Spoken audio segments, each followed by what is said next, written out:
Assalamualaikum warahmatullahi wabarakatuh. Perkenalkan, kami dari kelompok 4 mata kuliah hukum pidana. Hari ini akan mempresentasikan hasil diskusi kami tentang istilah dan pengertian tindak pidana. Sebelumnya, kami akan memperkenalkan diri dulu. Nama saya Muhammad Dian Anugrah, NPM 192. Nama saya Akas Debri Ariando, NPM saya 266. Perkenalkan, nama saya Muhammad Safarel, NPM 249. Baiklah, untuk yang pertama materi akan saya sampaikan. Yang pertama, istilah tindak pidana. Ada beberapa macam istilah tindak pidana yang dipergunakan dalam buku-buku yang dikarang oleh pakar hukum pidana Indonesia. Sejak zaman dulu hingga sekarang, pada dasarnya semua istilah itu merupakan terjemahan dari bahasa Belanda, strafbaarvet.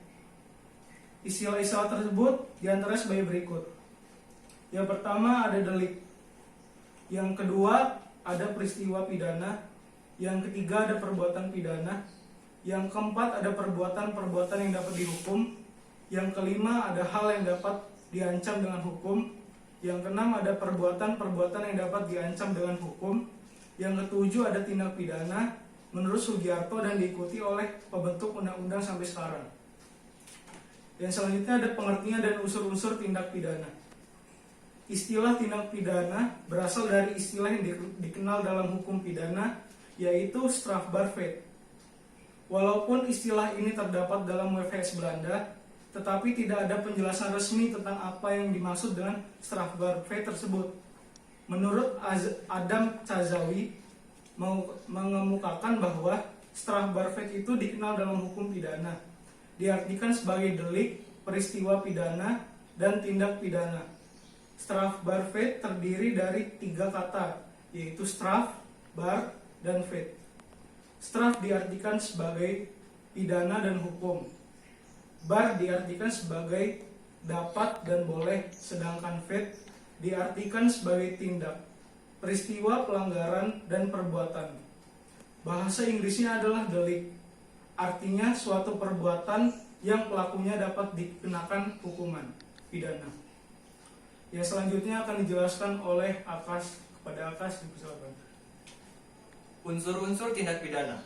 Menurut Simons, ia memberikan unsur-unsur tindak pidana sebagai berikut. 1. Perbuatan manusia, perbuatan yang positif ataupun negatif. 2. Diancam dengan pidana. 3. Melawan hukum. 4. Dilakukan dengan kesalahan. 5. Orang yang mampu bertanggung jawab. Rumusan tindak pidana. Syarat untuk memungkinkan adanya penjatuhan pidana adalah adanya perbuatan yang dilakukan oleh manusia yang memenuhi rumusan delik dalam undang-undang. Ini merupakan konsekuensi logis dari asas legalitas sebagai prinsip kepastian. Perumusan delik dalam KUHP biasanya dimulai dengan kata barang siapa. Kemudian diikuti penggambaran perbuatan yang dilarang atau yang tidak dikehendaki atau diperintahkan oleh undang-undang. Penggambaran perbuatan ini tidak dihubungkan dengan tempat dan waktu, tidak konkret, dan disusun secara sistematis. Selanjutnya akan dijelaskan oleh Muhammad Syafarel. Nah, selanjutnya mengenai jenis-jenis tindak pidana. Yang pertama adalah kejahatan dan pelanggaran. Kejahatan adalah perbuatan yang tidak hanya bertentangan dengan undang-undang, tetapi juga bertentangan dengan nilai moral, nilai agama, dan rasa keadilan masyarakat. Contohnya mencuri, membunuh, berzina, dan sebagainya. Sedangkan pelanggaran ialah perbuatan yang hanya dilarang oleh undang-undang namun tidak memberikan efek yang tidak berpengaruh secara langsung kepada orang lain. Contohnya tidak pakai helm, tidak menggunakan sabuk pengaman dalam berkendara, dan sebagainya. Yang kedua, delik formil dan delik material. Delik formil adalah perumusannya dititik beratkan kepada perbuatan yang dilarang oleh undang-undang. Yang kedua, delik material adalah yang perumusannya dititik beratkan kepada akibat yang tidak dikehendaki atau dilarang. Yang ketiga, delik komisionis Yang keempat, delik tunggal. Yang kelima, delik yang berlangsung terus. Yang keenam, delik aduan.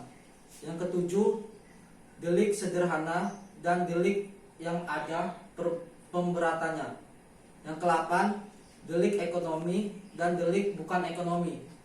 Yang ke-9, kejahatan ringan. Selanjutnya, subjek tindak pidana. Yang A, rumusan delik dalam undang-undang lazim dimulai dengan kata barang siapa. Kata barang siapa ini tidak dapat diartikan lain daripada orang. B, dalam pasal 10 KUHP disebutkan jenis-jenis pidana yang dapat dikenakan kepada tindak pidana, yaitu yang pertama, pidana pokok. A, pidana mati. B, pidana penjara. C, pidana kurungan. D, pidana denda. Yang kedua, pidana tambahan. A, pencabutan hak-hak tertentu. B, perampasan barang-barang tertentu. C, diumumkannya keputusan hakim. Sifat dari pidana tersebut adalah sedemikian rupa sehingga pada dasarnya hanya dapat dikenakan pada manusia. Selanjutnya, dalam pemeriksaan perkara dan juga sifat dari hukum pidana yang dilihat ada atau tidaknya kesalahan pada terdakwa, memberi petunjuk bahwa yang dapat dipertanggungjawabkan itu adalah manusia. Selanjutnya, mengenai perbandingan RUU KUHP akan dijelaskan oleh kawan saya Akas. Kepada Akas dipersilakan. Perbandingan antara KUHP yang lama atau yang kita pakai sekarang dengan RKUHP yang baru, terdapat di salah satunya terdapat pada jenis-jenis tindak pidana yang akan diberikan kepada terdakwa nanti. Pada KUHP lama dijelaskan pada bab 2 mengenai pidana pada pasal 10. Pidana terdiri atas 2, yaitu pidana pokok dan pidana tambahan. Pidana pokok terdiri atas pidana mati, pidana penjara, kurungan, dan denda. Sedangkan pidana tambahan terdiri atas pencabutan hak tertentu, perampasan barang-barang tertentu, pengumuman putusan hakim. Sedangkan pada RKUHP, jenis-jenis pidana yang akan diberikan terdapat pada bagian kedua tentang pidana dan tindakan, paragraf 1 tentang pidana, pasal 64. Pidana terdiri atas 3, yaitu pidana pokok, pidana tambahan, dan pidana yang bersifat khusus untuk tindak pidana tertentu yang ditentukan dalam undang-undang.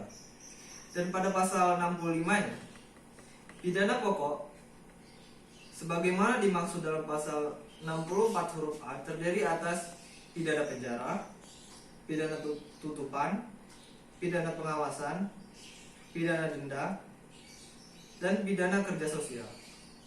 Urutan pidana sebagaimana dimaksud pada ayat 1 menentukan berat atau ringannya pidana tersebut. Dan pada pasal 66 1, pidana tambahan sebagaimana dimaksud dalam pasal 64 huruf B terdiri atas pencabutan hak tertentu, perampasan barang tertentu dan atau tagihan, pengumuman putusan hakim, pembayaran ganti rugi, pencabutan izin tertentu, dan pemenuhan kewajiban adat setempat. 2. Pidana tambahan sebagaimana dimaksud pada ayat 1 dapat dikenakan dalam hal penjatuhan pidana pokok saja tidak cukup untuk mencapai tujuan pemidanaan. 3. Pidana tambahan sebagaimana dimaksud pada ayat 1 dapat dijatuhkan satu jenis atau lebih. 4. Pidana tambahan untuk percobaan dan pembantuan sama dengan pidana tambahan untuk tindak pidananya. 5. Pidana tambahan bagi anggota Tentara Nasional Indonesia yang melakukan tindak pidana dalam perkara konteksitas dikenakan sesuai dengan ketentuan peraturan perundang-undangan bagi Tentara Nasional Indonesia.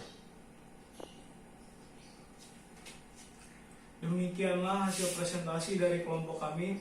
Apabila ada kesalahan, kami mohon maaf, dan kepada Allah kami mohon ampun. Demikianlah kami akhiri. Wabillahi taufik wal hidayah. Wassalamualaikum warahmatullahi wabarakatuh.